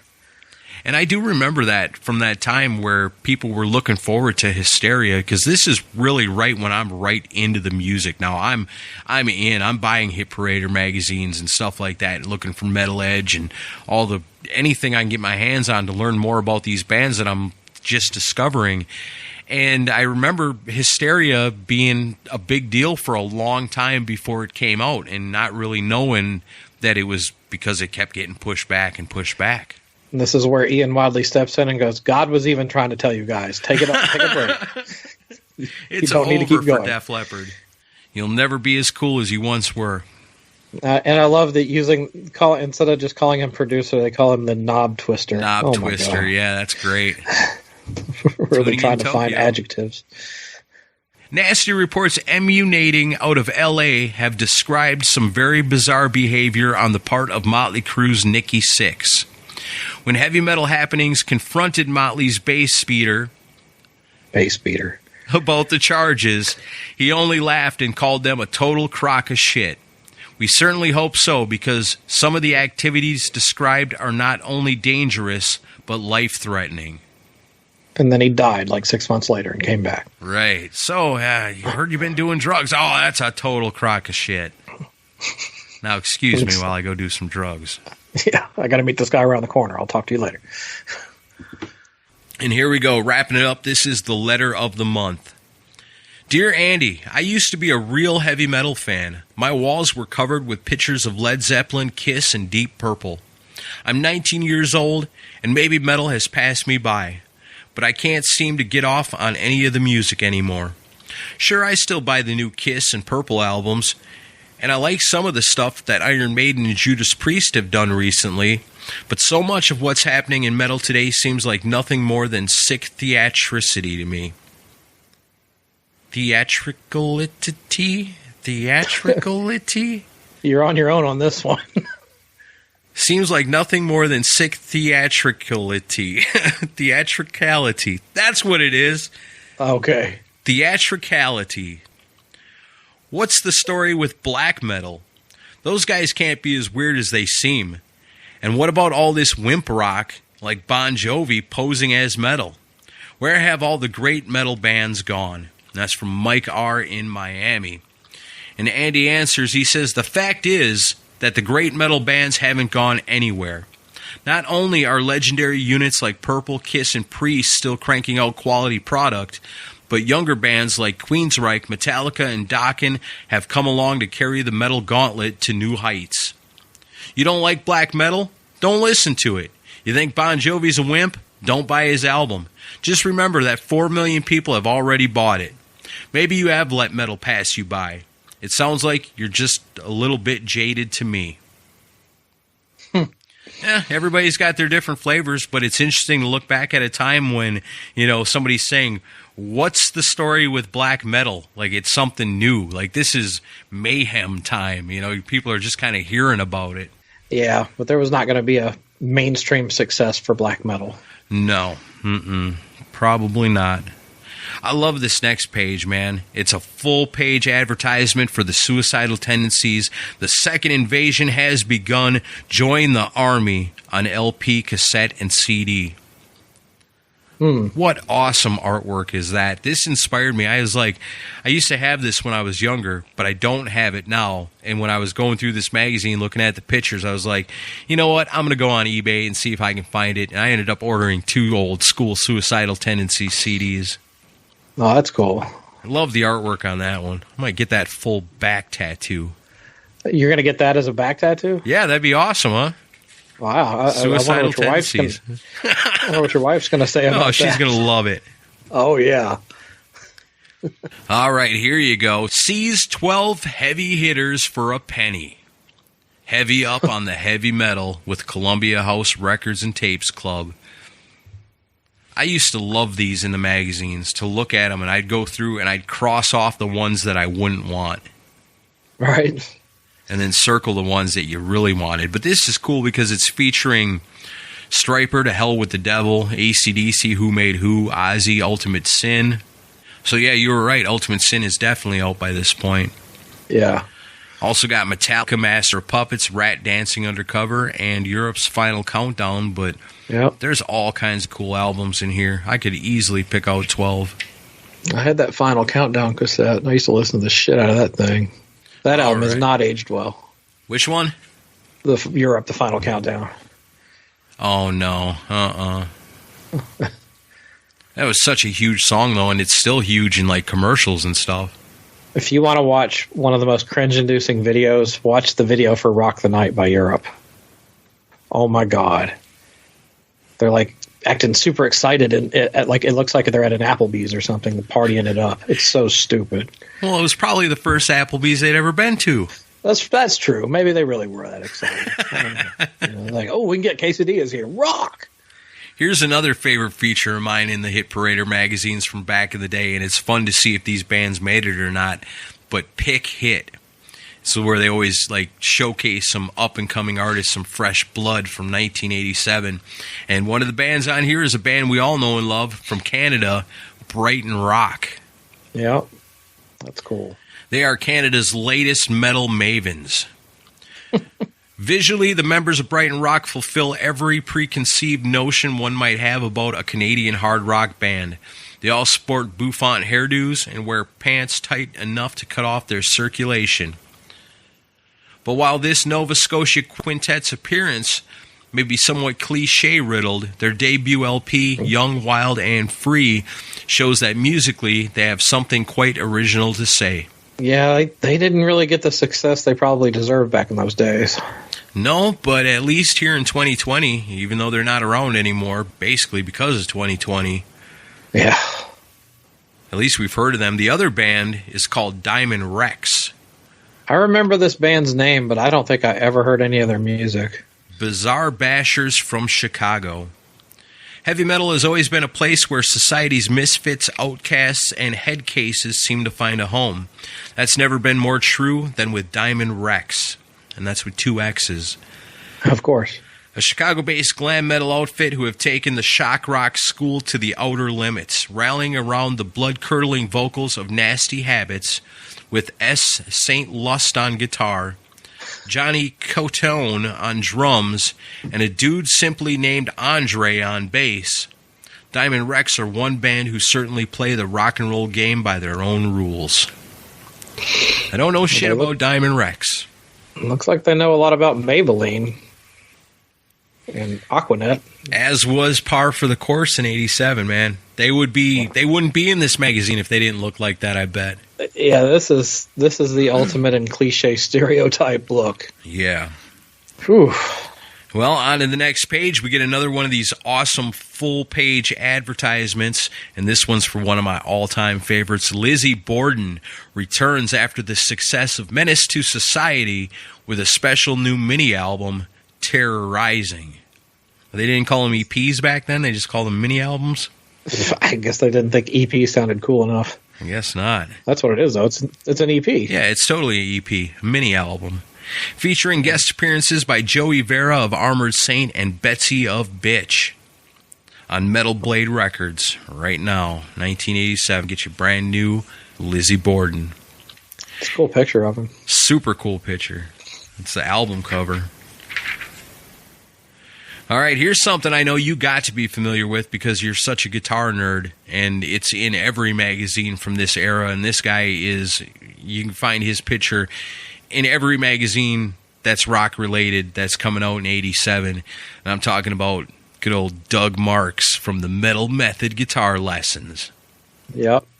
What do you know about Doug Marks? Is this guy still around? He is. He actually still he's still doing lessons. He's still doing the Metal Method thing. I actually saw something on Facebook not long ago where he's still doing it. That's cool as hell, man. I'm glad to hear that because, yeah, this guy was a part of my childhood because, like I said, he was in every single rock magazine I ever bought. This guy was in it with the Metal Method. As a matter of fact, on this one, it's even more special because it's got an advertisement for his band Hawk. Yeah, and it's another band that didn't quite make it, but they had Scott Travis, I believe, was on drums. I'll have to check that out. I mean, clearly this guy's a killer guitar player. If you think about guitar players in the 80s, you got to think about this guy because every time you opened up one of these magazines, he was in it. Yeah, and I think Lonnie Vincent from Bullet Boys was also in this band. Yeah? I'm pretty sure. I'll have to check into that. Hawk. Yeah, the singer from Hawk is a guy named Charlie Wayne Morrill, and he lives here in Tennessee, but he's an interesting guy, I'll just say that. Okay. Like, too interesting to have on the show? Probably. Oh, okay. I'll tell you off mic about him. All right, we ain't looking for no trouble. Yeah. So let's move on to the feature story. Ozzy Osbourne and Randy Rhoads. Release of tribute signals career changes for Metal Madman. Ozzy Osbourne and Strange Activities have always gone hand in hand, but in light of the recent twists of fate surrounding the Oz, metal's master of the macabre seems to have reached new heights of weirdness. Consider the facts. 1, he was supposed to re-enter the Betty Ford Rehabilitation Clinic last December, then suddenly disappeared for 3 weeks before emerging in Los Angeles. 2, he has once again shaved off all his hair, something he promised never to do again. Unless I totally lose my mind. 3, he released 5-year-old live recordings featuring the late, great Randy Rhoads on guitar after previously stating he would wait for the right time to release these tapes, possibly after I retire. And 4, he headed off to Tibet and China to reflect on his career away from the public spotlight. Has Ozzy Osbourne finally gone over the edge? Has 15 years of outrageous behavior finally forced rock's lovable loon to cast aside glamour and glitz of fame for a more sedate lifestyle? At the moment, the answers still aren't available. No one, including Ozzy's wife and manager Sharon, seems sure of what his next moves might be. Crazy times in the life of Ozzy Osbourne. Yeah, for sure. I remember when the tribute album came out, I remember the kind of repurposed video for Crazy Train getting a lot of airplay. Yeah, for sure. And I remember thinking, what's with Ozzy's hair? See, and that's weird, too, because I never realized that he had done that twice, because back in, like, 81 he had done it. Yep. And because I remember my Uncle Andre had all the old hit paraders. He had a whole bunch of old ones from the 70s. I loved looking at those. And it had the pictures of Ozzy in there with his head shaved. And, I mean, it's crazy to think. He said, I'll never do that again unless I'm losing my mind. And here he is in 87 with a shaved head. Yeah. Well, and actually I don't think I'd ever heard Crazy Train before I saw the video for it back then in 87, 88. And I remember being just so blown away by the guitar solo and then I went out and bought and then I went out and started buying the records, and I used to listen to the Crazy Train solo just over and over again. Yeah. See, and I had those original albums from my Uncle Bruce, so I was in on it from the very beginning as far as I knew. But I had gotten, Ultimate Sin was out at that point. So yeah, this is right in that timeline for me is when I'm buying these albums from my Uncle Bruce. So I'm just discovering all this stuff. Yeah. It was a great time. Got a big old picture of Ozzy here. Look at him. He may be crazy, but he's eating good. Look at that chin. Look at the other one. Yeah, it's not the best look for him.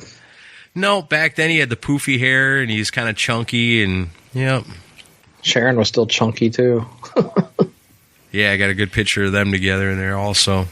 Then I got the big old posters in the middle. I'm not tearing these out and taking pictures of them. I'm going to leave them in there. Yeah. Maybe someday I'll get some frames and hang them up somewhere. I like the shot of Jeff LaBar and Eric Brittingham. Yeah, that's pretty cool. That's the next article. Cinderella, the clock strikes 12. Fantasy year continues as Philly rockers keep on the platinum trail.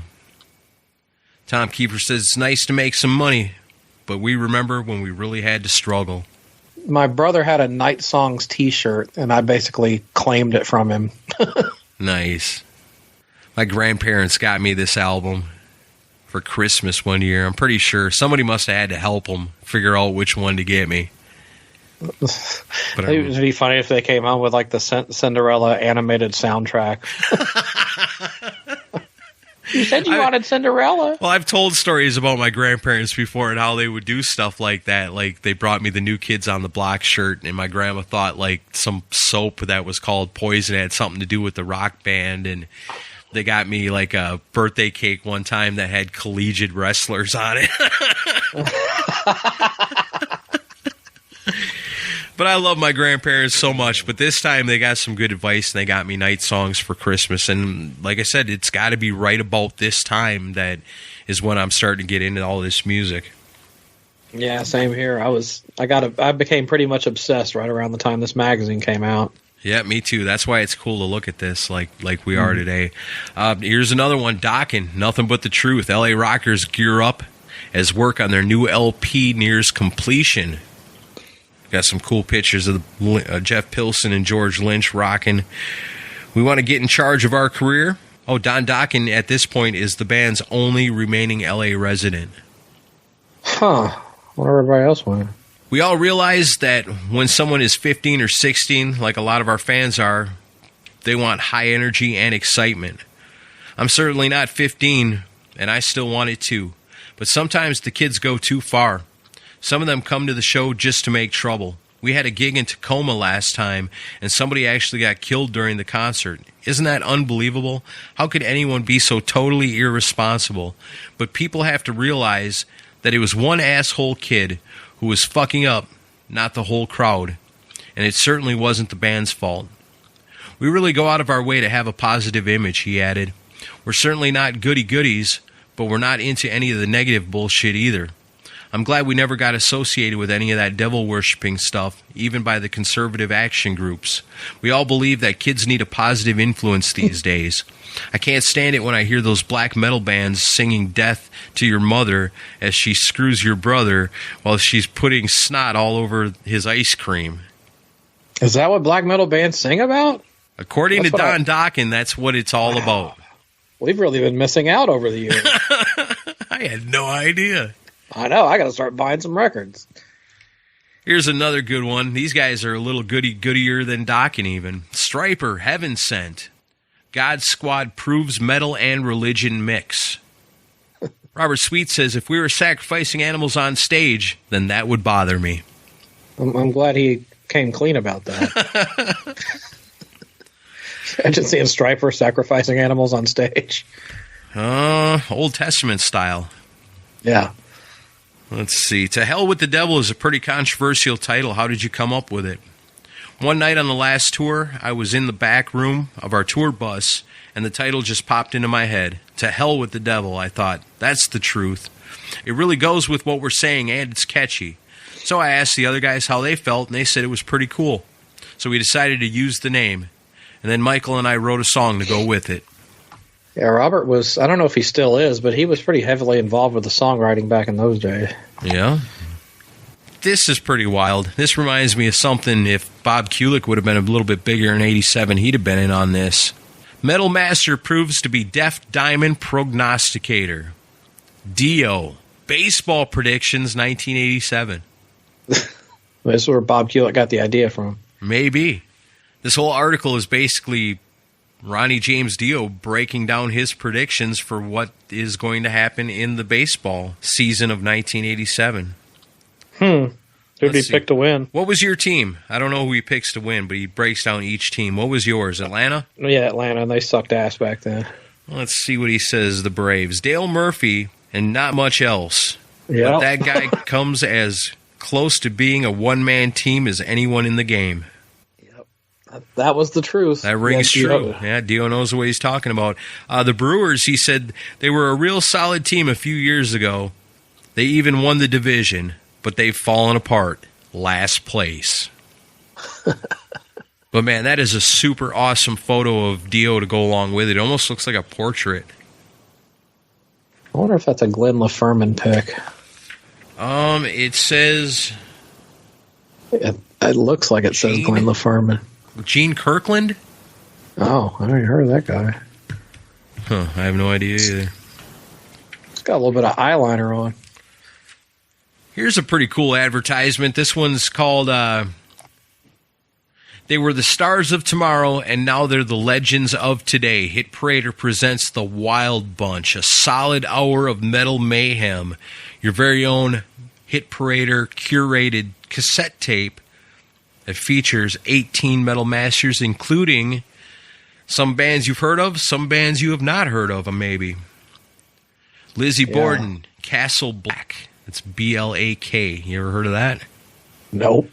Lee Aaron, Black Lace, Raven, Shock Paris. Man, that sounds familiar to me, but I can't put my finger on it. I've heard of that. Some of their stuff got re-released, I think, on FNA a couple of years ago. Also got Anthrax on here, Jag Panzer, Slayer, Tease, T-E-E-Z. Don't remember them. Song's called Party Hardy. It's got Megadeth, Possessed, Grim Reaper, Laz Rocket, and Agent Steel. Could have ordered that cassette in 87. Got a sweet, sweet Carvin advertisement for the V2200 Tremolo. What an awesome looking guitar. It's very 80s looking for sure. Oh, I love it. It's like a star. Carvin used to buy a lot of advertisements in magazines. Yeah, Carvin's got multiple everywhere. Advertisements in this one. Yeah. Let's see. Up next, the article, Deep Purple. They're back with the release of House of Blue Light. Ian Pace says, nobody else sounds like Deep Purple, though many have tried. Pretty cool. Deep Purple still rocking hard in 87. And then the next article, of course, you got to have it. You can't be a magazine in the 80s without it. Not a rock magazine anyway. You got to have the sexy picture of Lita Ford. Yep. And they're actually going to put an interview along with it just to make the readers happy. Well, they're making that time traveler feel better because they actually talked to her. Right, yeah. They were only going to put the picture in, and then they saw the letter, and they were like, oh, shit, we better interview her, too. But this is pretty cool, because this is right around the time when Kiss Me Deadly is coming out, and the Lita album. Yeah. Which has got to be her peak, right, as a solo artist? Yeah, this was right as she was getting ready to break through.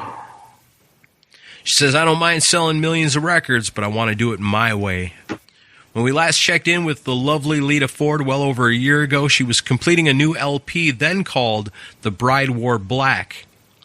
She was engaged to Black Sabbath guitarist Tony Iommi and was signed to Polygram Records.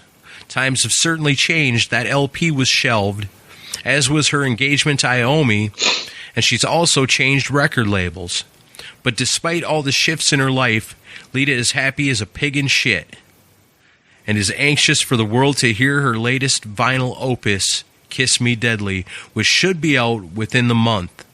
Recently, we hooked up with the blonde bombshell to find out more about what she's been up to in recent days. So originally, they were going to call the album Kiss Me Deadly. It just ended up being Lita, right? Yeah, and then it was just Lita, and then Kiss Me Deadly was the lead single. But that was also the one that had the song with Ozzy on it, Close My Eyes Forever. Right. But you got to have it. You got to have that sexy Lita Ford in your Hit Parader magazine in 1987. Then they got the indie reviews. These are up-and-coming bands.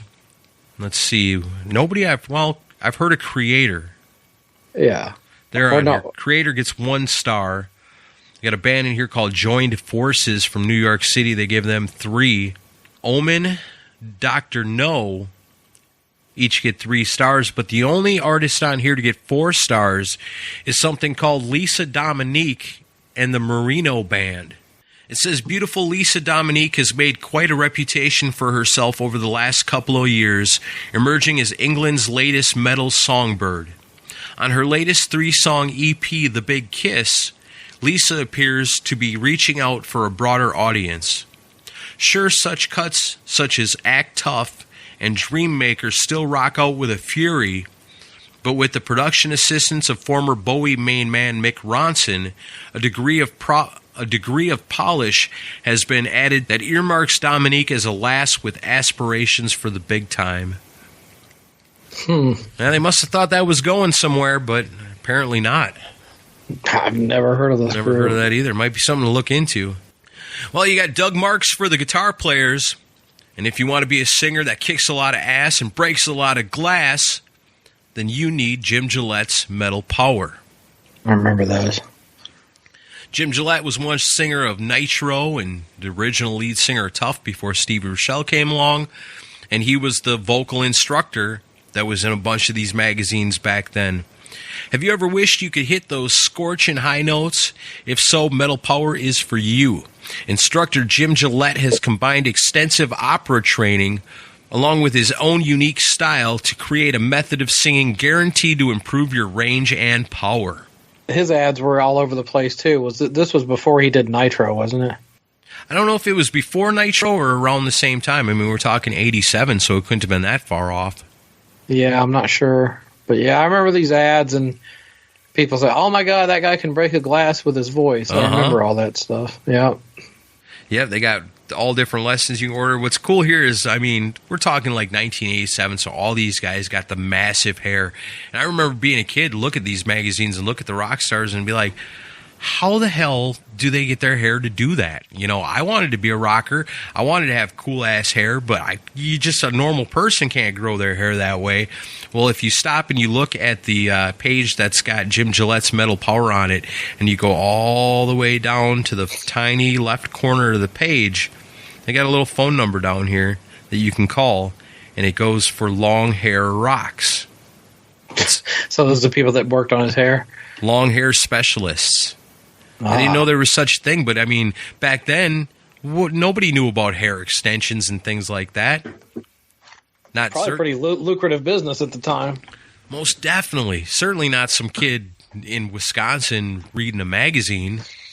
But I got to imagine, you know, when you think about the MTV music video era, when these bands had to have that certain look and they had to have the hair up to the ceiling, much like Jim Gillette's got here, you just can't grow that shit on your own. I mean, it's not natural. I wonder if somebody should call this phone number and ask for long hair specialists and see what they say. It's an emergency. Yeah. Well, here's a band up next that don't put a lot of stock into their hair. They're just normal dudes. The Heavy Metal Cowboys. Sacramento Quintet shoots for greatness with Mechanical Resonance, and it's Tesla. Look at these young kids. Yeah, they look like children. They are children. It's wild to look back at these, like the pictures too, you know. These guys are so young, so cool. I love going through these old magazines. Oh, and of course you got the fireworks page.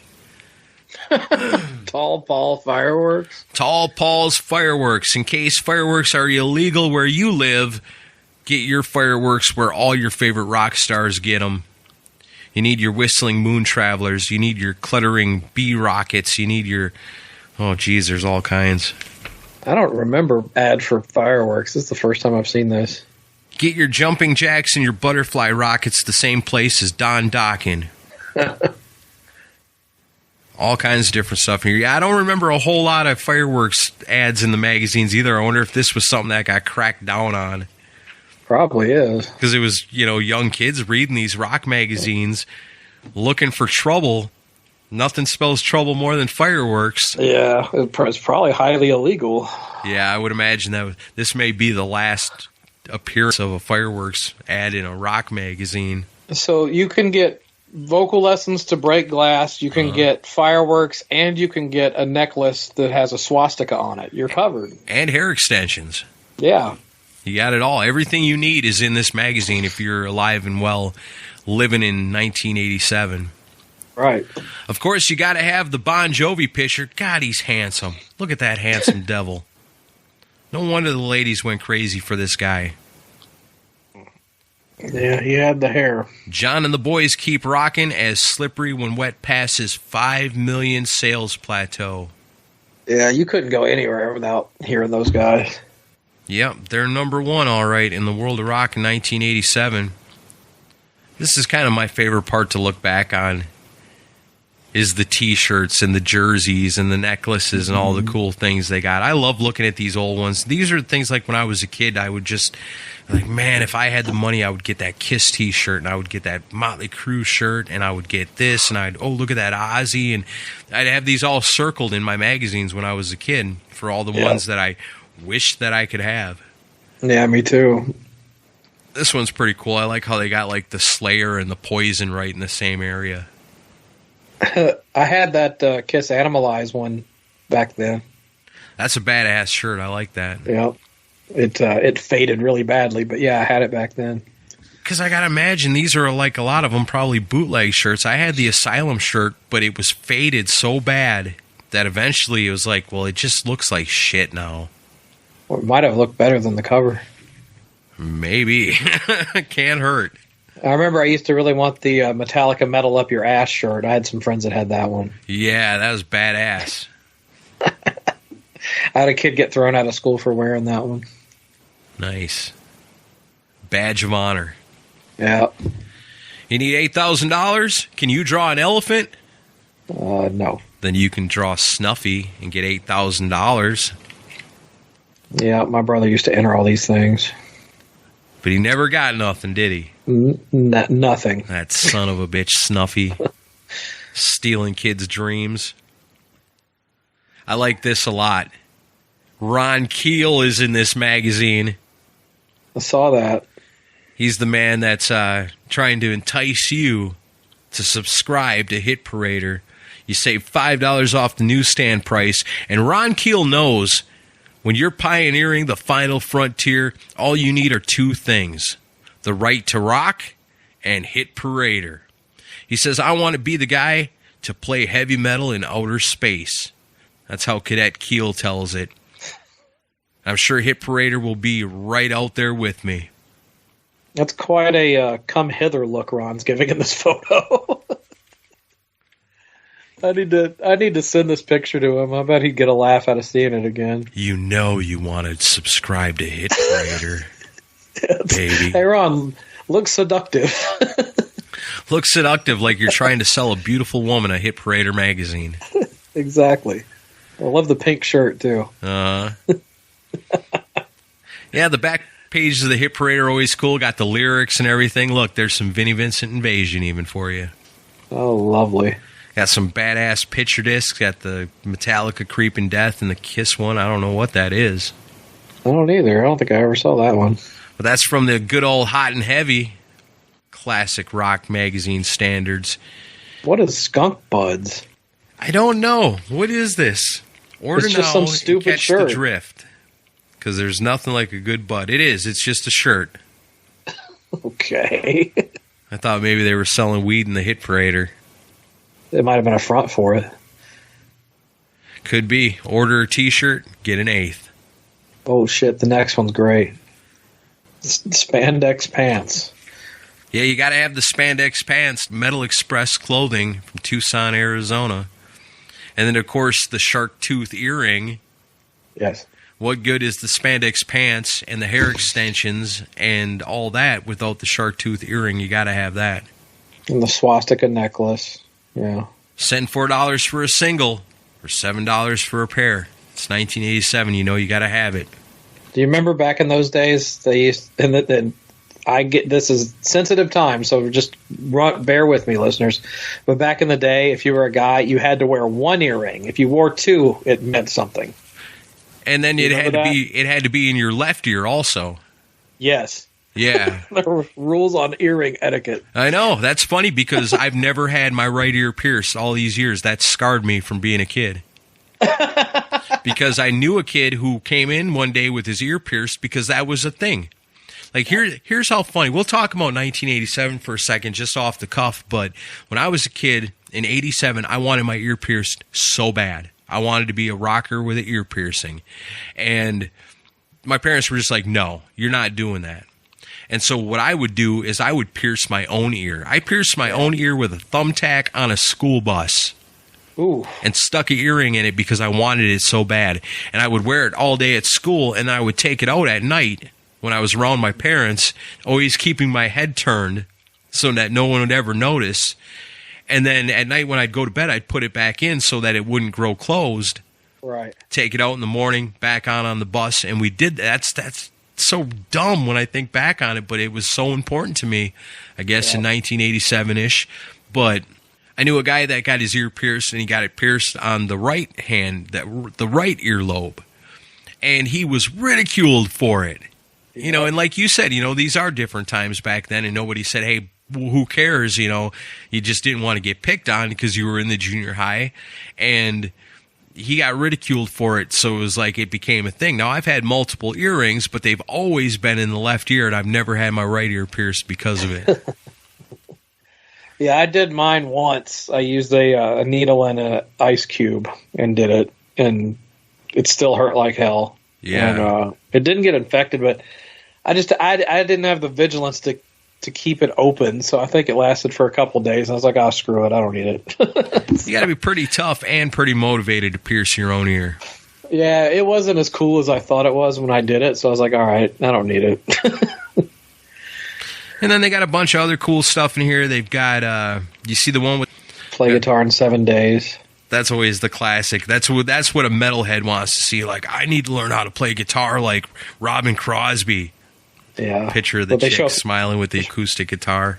Yeah, they show a picture of Joni Mitchell. Got a little corner advertisement here. If you want to join the Kicks fan club, they got a hotline. That's 1717-762-1312. Give them a call today. The Kicks hotline. That's kind of cool to see, though. It is pretty cool. For information, send $1.50 legal size self-addressed stamp envelope to Kicks International Fan Club in Hagerstown, Maryland. Beautiful boots for musicians from Minneapolis. Yeah. Beautiful boots from Minneapolis. If you're a rocker, that's where you get your boots from. You don't get cowboy boots from Nashville. Not if you're a rocker. You got to get them from Minneapolis. Here you go. Here's your guy right here. Starship soars with Carvin. Yep. Craig Chiquico. Yep. From Starship. He's endorsed. Then, of course, this was always the part I didn't really care about because I wasn't a musician. I just wanted to learn about songs and stuff. But then you got Instrumentally Speaking, which was something cool that Hit Parader always did because they had something in the back for the actual musicians. And when you're talking about 1987, there's some wild stuff in here. That's a weird Ibanez guitar. Yeah, it's a MIDI guitar. It's almost like a synthesizer. Simmons SDS7 electronic drum kit. Yeah, Eric Carr used to use some of those pads for his drum set. I thought something like that looked familiar. At least he blended them. That's a weird-looking thing. Yeah, that's a full electronic kit. But those are still popular today. But it is 1987, so you can't get away from the straight rock. They got the Area digital effects pedals. They've got the Carvin bass amp, Zildjian cymbals, That's timeless. But this guitar I wanted to ask you about. Have you ever seen anything like that? I have, and I used to want it really badly. It looks like the fender off an old 50s Chevy. Yeah, that's what it's designed to be like. It was it was like candy apple red on the outside, and the pick guard was white. I used to really, really want that. That's a trip. There ain't no telling how much something like that would cost nowadays. Oh, I haven't seen one since back then. They probably go for a lot of money now. All right, and then finally, we're here. The back cover. We saved the funnest thing to talk about for last. It's the advertisement for Kiss Exposed VHS. Yeah, they tried hard with this one. Yeah, they did. But, I mean, it is what it is. It's made to look like the cover of, like, a tabloid magazine. Yeah. Material so hot, it melts fat off Iowa farmer who found it. Gene came up with that line. I was just say, what the hell does that even mean? Uncensored photos of Gene Simmons and groupies in action repeatedly. No, thank you. See, and somebody thought, if you put it like that, it'll make it sound like it's a sex tape, way before there was such a thing as a sex tape. They were going hard on the sex angle. Definitive link found between sex and rock and roll. Yeah, they weren't hiding it. Anybody that's ever seen Kiss Exposed can tell you that. A lot of good boobs in that video. I love that video. I can't believe my parents bought that for me. And I can't believe that they never wondered why I never watched it around them. Oh, my mom hated buying that fucking thing for me. And she's like, it was the whole, let me go back to the cover of it. Because it says, they reference it at the top, but it's like, it says like this video will discuss some and titillate others. Yeah. And she read that out loud at it was, I think, a Suncoast video next to Sam Goody. And she's like, am I really going to buy this for you? I will not have you be titillated around the house, young man. Oh, she was totally disgusted by the whole thing. She was just like, I never want to see this. No problem, Mom. It would be uncomfortable for me to watch it in front of you anyhow. Yeah. But I gave her credit. She still bought it for me. I couldn't believe it. That's awesome. Kiss Exposed, 90 minutes of nonstop action, interviews at the Kiss Mansion, concerts from the vault going back to 1975, 7 uncensored song videos, footage no one has ever seen before, and digitally mastered sound. Get it today on VHS Hi-Fi from Polygram Video for only $29.95. That was the other thing she complained about was the price. I was going to say, looking back on that now, that seems like a lot of money for 1987. It was. I think I had to, if I remember right, I had to pay for half, and she paid for half. I got to imagine that was how it went down with my parents, too. I don't remember exactly, but it would have been something that I would have probably had to save my own money for a long time. But, I mean, I thought it was so cool back in the day. What's $30 in today's economy? Like inflation and all that included, that's got to be at least $60, right? Probably. So if Kiss Exposed came out in 2020, it'd be $60. Would you buy it? Well, if videos were still a thing, and that's how we watch stuff, but now there's no chance. But yeah, I'd do it all over again. Oh, sure. I thought it was amazing back in the day, and it has not aged well.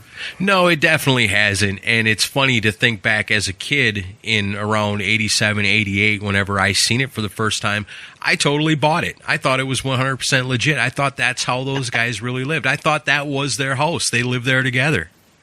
You thought they really had a pet monkey? A pet monkey and multiple carols. I believe that Paul Stanley was going caroling every night. I believe that Gene Simmons had women that would change places in the trophy room. I totally bought into all that, and I thought that's what life was all about there for a minute. Well, the women's heads in the trophy room is offensive enough, but not as offensive as what Gene is wearing during that scene. What the hell? He's got like a red silk shirt, a red cape, and looks like white sweatpants on. It looks ridiculous. Goes back to kind of what we talked about on Torpedo Dudes this week that we just recorded before we recorded this about how Gene really didn't know how to be after he took off the makeup, and that outfit is a testament to that. And I remember even when I was an impressionable kid that worshipped these guys, the part where he gets off the stupid throne thing, goes, just call me Mr. Hollywood. I was just like, oh, that's fucking awful. It is awful. Even I was embarrassed for him, and I was 12. It's like, who did he go to? Like, what is a cool, sexy dude hanging out in a mansion? What kind of stuff does he wear? Oh, the white pants, red shirt, cool. He needs a cape, though, right? Yeah, gotta have a cape. Do you think Shannon Tweed used to like play these videos like this one and Kiss Meets the Phantom and just skewer him for it? Oh, man. Kind of hard not to, I would imagine. God, or his kids. You know they got a lot of laughs out of some of this shit. Oh, for sure. Like, that's our dad. And he says, hey, stupid kids in Wisconsin that were 12 years old thought this was real. So, there you go. Oh, I fell for all of it. Yep, me too. Hook, line, and sinker, and glad to do it. But that was life in 1987, and this going through this magazine was a cool-ass reminder of what it was like to be a kid kind of in the favorite part of my life. You know, I look back on that, and it was so much discovery and so much figuring out who I was as a person and being totally misguided by people like Ozzy Osbourne and Gene Simmons and the people that I thought were the one thing that really you grow up and you realize, oh, well, they're just normal people too. Yeah, but it was it reminds me of a simpler time because, you know, the internet hadn't controlled everyone's lives yet. So you'd wait once a month to get your metal magazines so you could see what was going on. Kids don't have that now where everything is just so instant. Back then you had the anticipation of Hit Parader and Circus and Metal Edge coming out every month. Yeah, and that's just it right there. I was going to say that's the whole word right there. It's anticipation. It's extinct in this day and age, and it's sad that kids don't have anticipation anymore. You know, anything you want is there now. This we had to kind of wait on, and that's what made it special. It's kind of like waiting on release day for your favorite album, your favorite cassette or CD eventually, and, you know, waiting for it. Waiting for the concert tickets, waiting for the concert, waiting for the band to come to town, you know, waiting created this thing where once it finally hit, it was a big, big deal. Nowadays, you know, what are you waiting on? Nothing really. Yeah, but it's all instant. But then what do you got to be excited about? Yeah. I'm sure they have ways of getting excited for stuff, but I don't know. Sometimes the waiting was the most fun part of it. Yeah, it seems like it looking back. So this was a lot of fun today to go back through this magazine. It took me back to my youth. I know it did you too. Yeah, and, you know, we want to hear, you know, on the podcast page on Facebook, on the on Twitter, and definitely on the YouTube video when it comes out. You know, give us your feedback on this. Tell us what stuff we got right, what stuff we got wrong, because I'm sure we got some stuff wrong. And tell us your memories of, you know, 1987 if you were around back then. Yeah, what was your life like in 1987? I know mine was awesome, and I loved it a lot, and I miss those days. Yeah, me too. All right, before we get out of here, like Chris said, check us out on our Facebook page, check us out on Twitter. You got to check out Decibel Geek TV, decibelgeek.com. That's where we got some writers still, I think, kind of doing stuff over there for us once in a while, but that's like the main hub of everything. If you want some extra Decibel Geek in your life, you go on over to patreon.com, become a Decibel Geek VIP. Like I just said a minute ago, we just got done recording a new episode of the Torpedo Dudes. That's our KISS podcast, and I'm always sending stuff to Rock and Ron to release for our Chris and Aaron show. It's just a lot of fun extra stuff, and there's some really cool things in there. A lot of stuff that don't make it on the show ends up in the Chris and Aaron show on VIP. So if you need some extra Decibel Geek in your life, that's the best way to do it. Get yourself a t-shirt over at clickteeshop.com. That's clickteeshop with a K. All kinds of cool stuff over there to check out. Get yourself a t-shirt. We want to see a picture of you wearing it, doing something fun and cool. And of course, give us a review or a recommendation, please. We're all out. Please. We are fresh out of love, and we need some more. So if you could do that for us, any one of those things, we'd really appreciate it, and we're always going to be here for you. We've got a lot of cool stuff planned coming your way in the next couple of weeks, so stick with us right here on the Decibel Geek podcast as we do what we do every single week, and that's celebrate hard rock and classic metal music along with you, the fans, and that's what we are too. See ya.